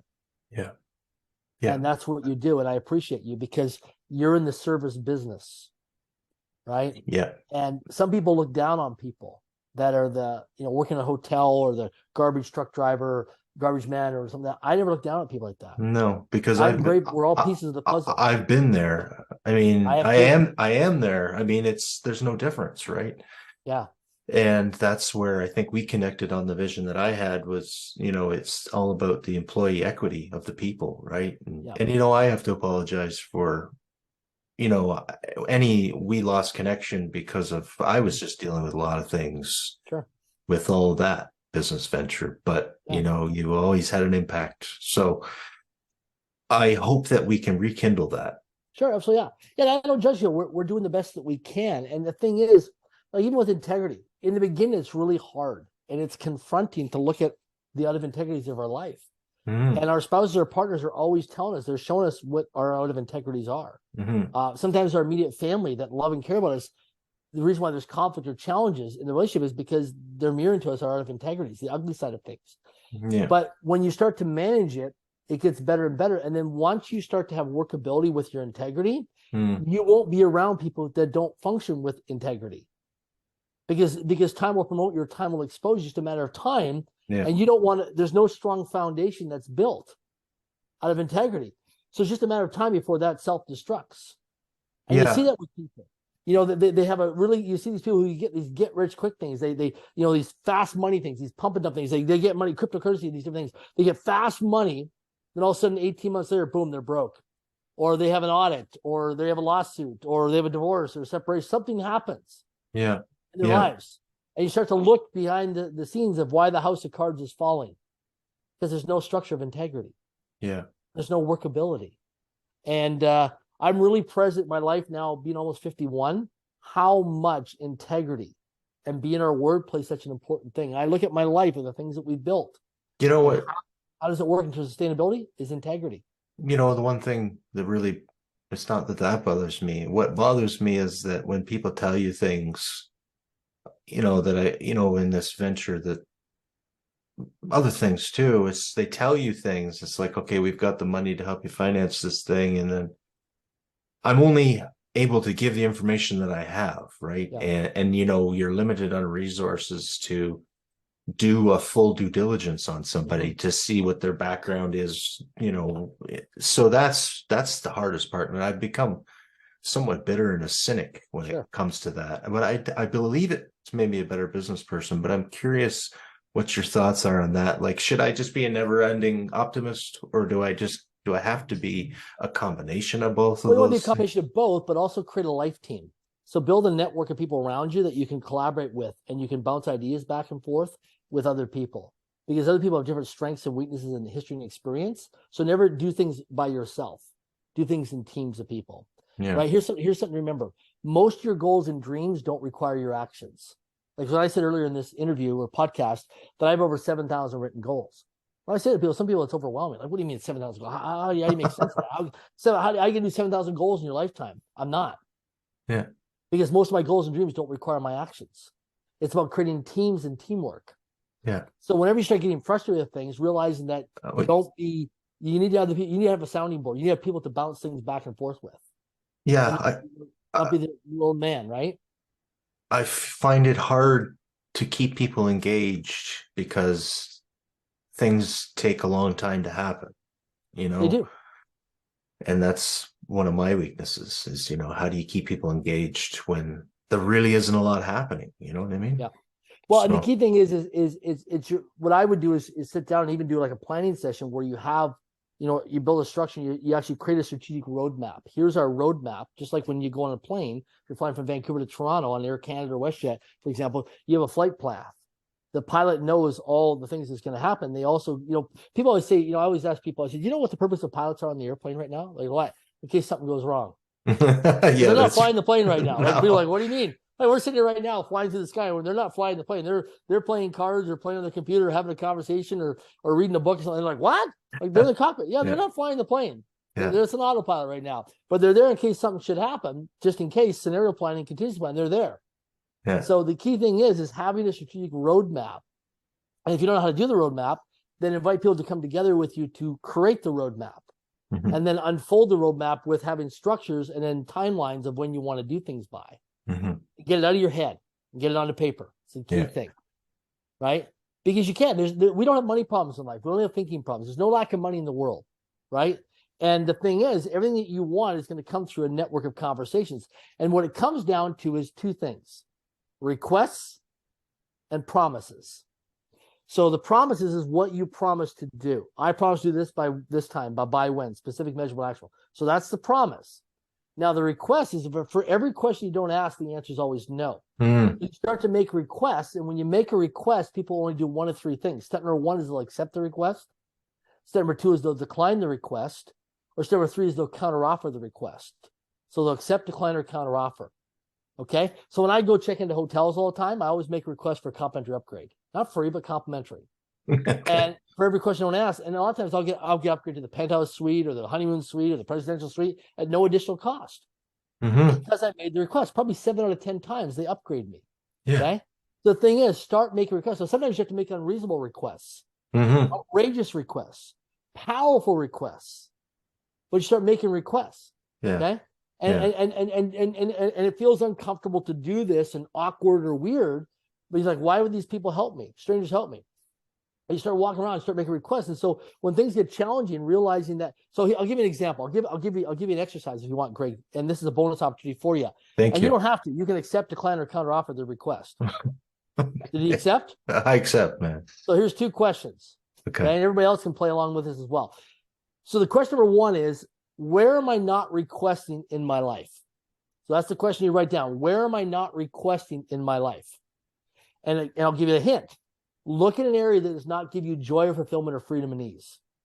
Where's an area of your life right now it's not working for you?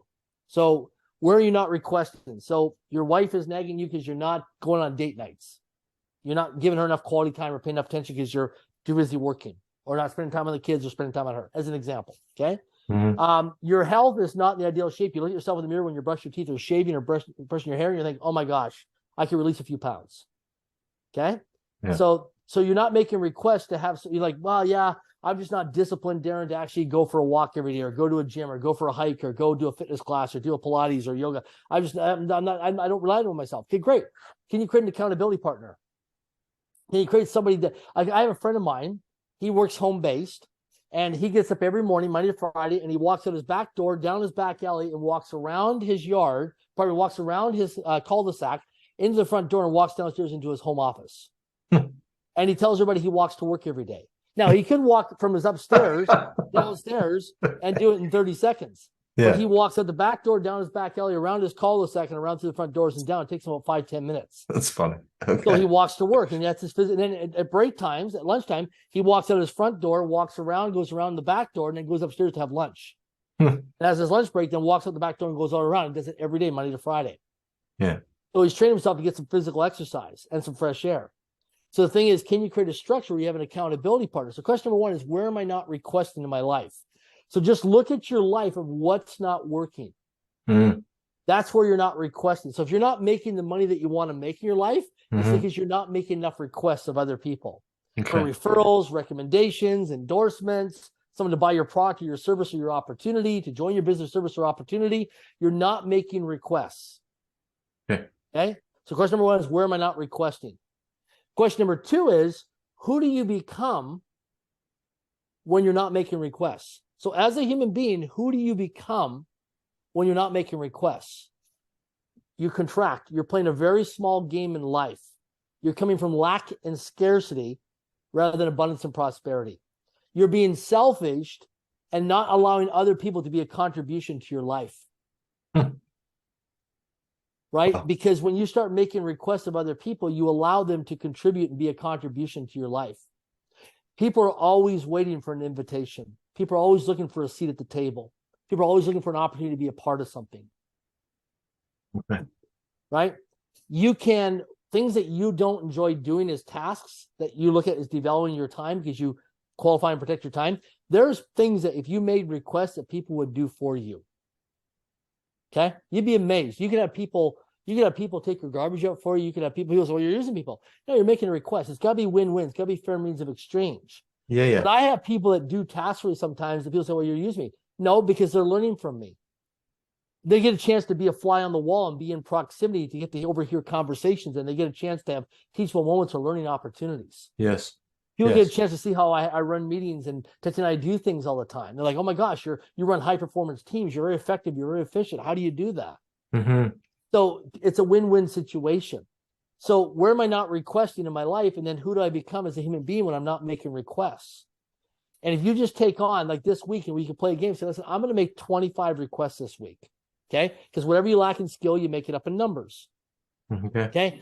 Now, you don't know how you're going to fulfill on 25 requests. But so what we do is so our promise is 25 requests. Our actual is 0. And our gap is what? So we have three-step metric system. Our promise is what? 25. I give my word 25. I'm going to make 25 requests this week. So 25. Step number 2 is our actual. Our actual is what? 0. We've made 0 requests. Yeah. So what's the gap? 100%. Is that the gap is what? What's the number we put in the gap? What, 25? Correct. Because we're still at 25. So we need to start making. So what we do is every day we say, okay, my promise today is 25. I'm going to make 25. So over the next 5 days or next 7 days, I'm going to make requests every day. And then every time you make a request, you change your promise is 25. Your actual is you put 3, and your gap is 22. Okay. I made 5 requests today. So my promise is 25. My actual is 5. My gap is 20. Okay. And so you start playing the game. So to get to these questions and requests, I got to look at what am I lacking in my career to get me to where I need to go. Is that what you're saying? Yeah, because everything you want is not going to come from you. So it's no, from that's having right. Conversations with other people. Yeah. Everything you want, need, and desire is going to come from having conversations with strangers. And until I become the book, why it was one of the reasons why it's so successful is because I show people in your life, I achieved all the things I've achieved in my life, personally, professionally, through a network of conversations. Yeah. As human beings, if we're up in the International Space Station looking down on planet Earth, we see all these human beings, these 8 billion people approximately running around the planet. All we are is having a network of conversations. You and I right now are having a network of conversations. Yeah. Right? If you go to Facebook or LinkedIn or Instagram today, you're going to interact with other people through a network of conversations. Yeah, that's right. Everything you want, need, and desire in your life is going to happen from having a network of conversations. But we're taught as children, don't talk to strangers. I know. Like, what's with that? Exactly. Yeah, yeah. But yet, strangers have everything you want, need, and desire in your life. Is it? People say I talk a lot. So they go, oh, Darren, you talk a lot. Well, I listen to ask a lot of questions. I make a lot of requests. But if you look at my life, a lot of people want my life. A lot of people want my life. So what is it that he's doing? Success leaves clues. I'm having a lot of networks of. I'm having a lot of conversations. Yeah. With a lot of people. I'm just having conversations, and then I'm managing my promises and my requests. Okay. What I give my word to. Mm-hmm. And when I give my word, and when somebody makes a request back to me, I can either accept it, decline it, or counteroffer it. So to keep your word, what is it you look for? Like, you've got to look at the person, right? What kind of integrity? You create a structure. Okay. So the structure is that you write down, so for example, if you and I had if I said to you I was going to do something today for you, I would actually, at the end of my call, I would go to my phone and I'd create an alarm at a certain time, and my alarm would go off to know that I have to complete that task for you today to get something done by when today. Okay. Okay. So I have an alarm, or I put into my calendar as an actionable task today with a reminder. So my reminder emails me and text messages me and pops up on my computer to know that I have to follow through on that task. Okay. Okay. Now I can either do that task or I can delegate that task. Right. Are you asking me to make a request? Well, if you want to. No, I'm good. No, I'm just kidding. Right? Yeah. I'm just sharing with people how you do things. See, if you want to play a bigger game, people look at me and they go, okay, you serve on 4 different paid boards of directors in public and private companies. Mm-hmm. You're invested in multiple different companies that you're active and passive in. You have a family foundation called Link Foundation, is now an international foundation. You have E2E, Elevate to Educate, where you do these hiking fundraisers across North America. You travel all the time. How the heck, Darren, there's only 24 hours in a day. Yeah, how do you do all that? How do you intentionally do all this stuff? What are the clues? We create teams and teamwork. Yeah. Because most of our goals and dreams don't require our actions. Okay. And you know what, Greg, if you and I walked around, where do you're in Ontario, right? Outside of Toronto? Yeah. Yeah. So if you and I walked around Toronto today just for an hour, just as a social experiment, we walked around, we just talked to 100 people. So you and I split up 50-50, went to a shopping mall or a busy area of Toronto, and we just talked to 100 people. We had a little counter, kept track of 100 people. We just counted it. We asked 100 people, just at random, as a social media experiment in the public, how many people actually have written goals, okay? Have written goals. Did you know that the majority of people couldn't produce? I have all my goals written down. Here's my top 10 personal promises. Here's my habits and my habits. Oh my gosh. My core values and my how I cherish Tatiana. Yeah, and it's laminated. And it's laminated, and I have 15 copies of this. And they're all over my house. I carry them with me. They're in my carry-on luggage, even carry my hiking backpack, everything. And I have these, and then every day I handwrite them out into my journal. So I write out my goal, and every night, every morning, I write out my goals 730 times the calendar year. Then every time I have a setback, adversity, or challenge, or a failure, I write out my goals again to recommit to what I committed to. Yeah, yeah. So last year, I wrote out my goals 787 times. Man, you're such an inspiration. What the hell? And I achieved 9 out of the 10 personal. And the thing is, I don't call them goals. I call them personal promises to myself. Yeah, that's a better way to put it. Because when it's a goal, it's out there. When it's a personal promise, it's what I give my promise to. It's what I give my word to. Mm-hmm. Now, I have my promises. I put them into a structure into my calendar. Okay. Then every July of every year, the first week of July, I have what they call a halftime adjustment. Just like in sports, you have a halftime adjustment. You go in the locker room. So the first week of July, I sit down. Okay, I'm about halfway through the calendar year. I look back and I go through and I revisit all my goals that I've set. And in terms of, can I fulfill on this goal? Do I need to adjust this goal? Do I need to expand this goal, make it bigger, or I need to make it smaller, or do I need to eliminate it? Who do I need to have conversations with to help me fulfill on achieving these goals? Yeah. So I start having conversations and making requests. Okay. So give me an example. Just I'm going to put you on the spot for a moment. Yeah, that's fine. What's a goal or dream, personal that you would love to accomplish or achieve that you have no idea how to achieve it? Big or small, you don't know how you're going to achieve it. What's some goal that you want for your life? For my life, well, it's not about me. I mean, it's about, Operation Underground Railroad. I'd like to help. I met the founder. I would love to help them out somehow. And if it's financially or whatever it is, that's a goal. So what would you like to do? What do you mean, what would I like to do? So would you like to commit a certain amount of money? Would you like to volunteer? I would volunteer to start to do my due diligence. Okay. And I mean, I assume that they're credible, but that's just me at this point in my life. I would have to do due diligence, so I'd volunteer. Yeah. Sure. Good. So what's in the way of you volunteering? Nothing really. Just need a structure. So if we looked at this as steps, what steps would you need to take to actually start a conversation with Underground Railroad? I would guess I would have to reach out to them and say, hey, what do you need help with?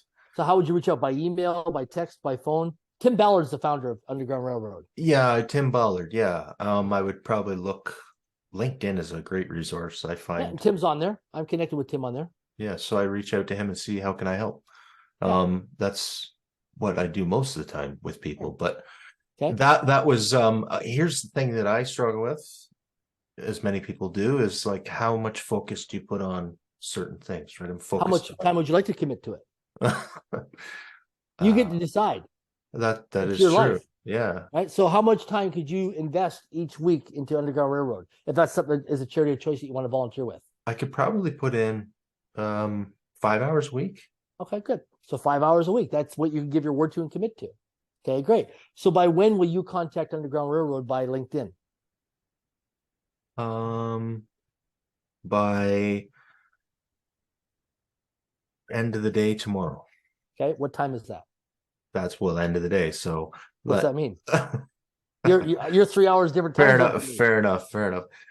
Let's say 5 p.m. Eastern time.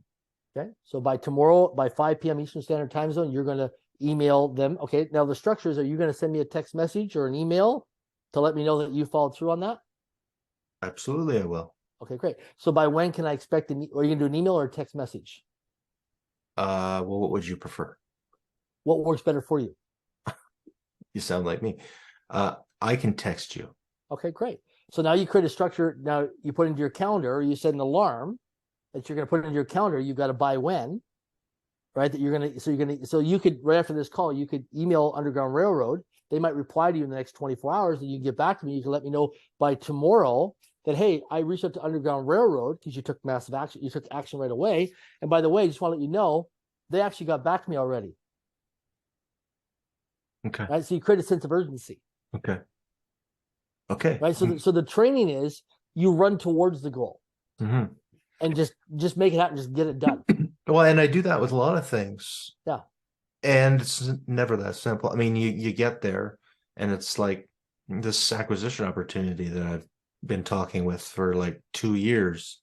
It takes a lot of time, and you get frustrated, and it's like you build the relationship, and then things shift, and they get other advisors in, and anyway, there's a lot of waiting in the world, and you get discouraged, I find. So how do I navigate that? Just keep, so what you do is keep reaching out. I don't want to be but I do that a lot, right? Like, so I get frustrated at times. I get impatient. But what I've learned from experience in my relationship with Tatiana is I actually have a group of men on speed dial in my phone. And I call these brothers up, these men, they're all over North America, and I call them up, and I have an agreement with these men. I can text them at 24 hours a day, right? And if it's something urgent, I'll put 911 in the text message, and they'll stop what they're doing. They already have an agreement with their spouse or partner that, hey, I got a group of brothers with me, and we support each other in a support network. And that if something should ever happen where a brother says 911, I just need a few minutes to just step away from the family dinner or something like that and just go deal with that. Is that okay? So you pre-set it up front with the family to manage expectations. So the kids or the family know that. And I have that with Tatiana as well, right? So it's not a surprise if I get a text. So I reach out to these brothers and say, listen, I'm in a breakdown right now. And the breakdown is, so whenever you're frustrated or things are not working, You know how people say, man, that guy keeps digging a hole, he keeps digging a hole, keeps himself digging deeper into a hole. The key thing is you got to declare a breakdown. When you declare a breakdown, so I'll give you an example. Are you frustrated right now with one of these acquisitions? Yes. Okay, yes. so here's what I'd like you to do. Very So you know what? I just declare a breakdown in this acquisition right now. Just to say, I declare a breakdown. You want me to say that? Yep, say it out loud. I declare a breakdown in this acquisition. What did you just feel go through your body? Well, there's a bit of relief. Bit of relief, yeah. Yeah. Okay. So when you declare the breakdown, you stop digging a deeper hole of frustration. Okay. Now the breakdown will create a breakthrough.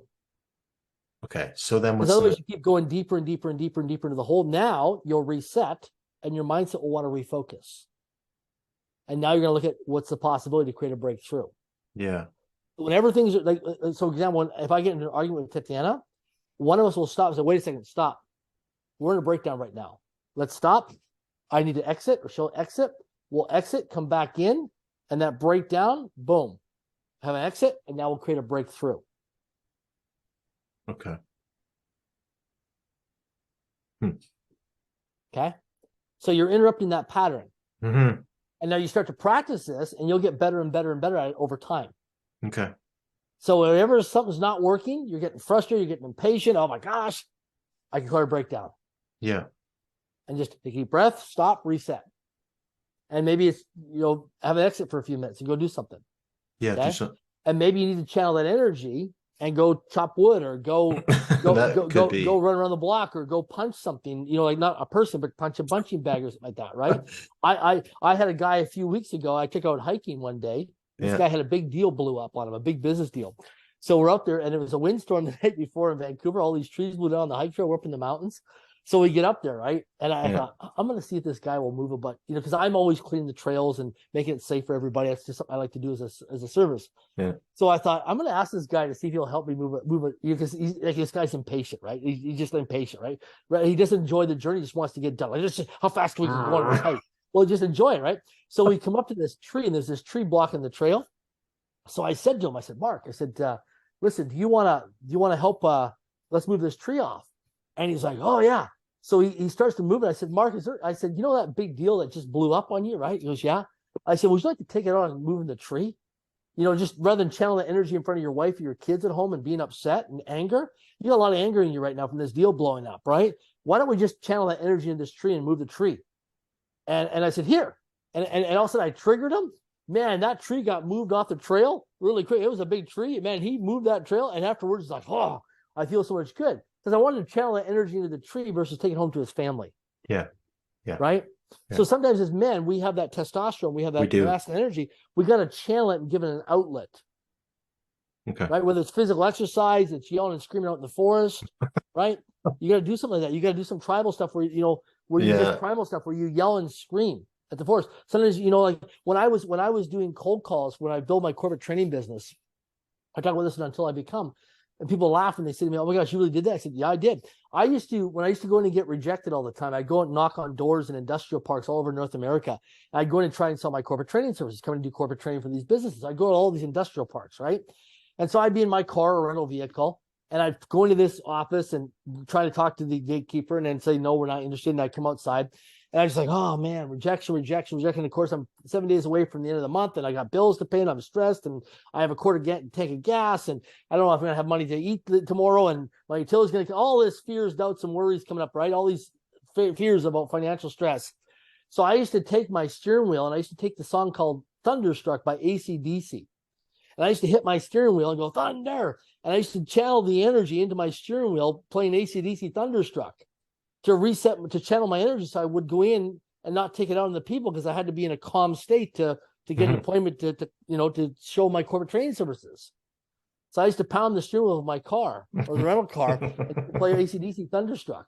And that's what I used to do because I was so frustrated at times. Oh my God, yeah, man. How long can I persevere? I got bills to pay. My credit card's getting maxed. I'm stressed out here right now. Like, can somebody just freaking throw me a bone? Like, come on, like, just give me a bone, and then I'd go to a seminar and I'd see some guy up on stage and he's talking about success. I'm like, screw you, buddy. I don't care about your freaking Ferrari. I'm just trying to pay my bills this month. I don't care about that.